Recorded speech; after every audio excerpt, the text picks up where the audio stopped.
Hello, I just want to do a quick video showing you how I take my product photos since I have it set up right now. So this is my card table. I have instructions in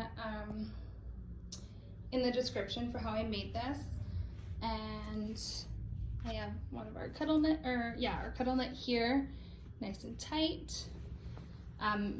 For product photos, I don't tighten these here unless I absolutely need to. I do use a steamer to get some of the wrinkles out. I'll show you here. It's so easy to set up. It was fairly cheap. The table was only 50 bucks, I believe, and then the PVC, I don't even remember, super cheap. This is how we attached it to the table.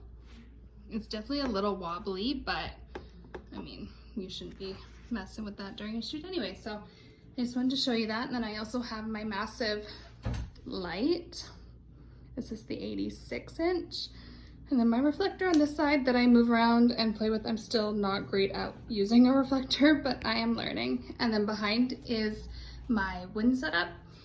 And the piece right there, I take this part off, and I put the wood on top and push it right up against the wall.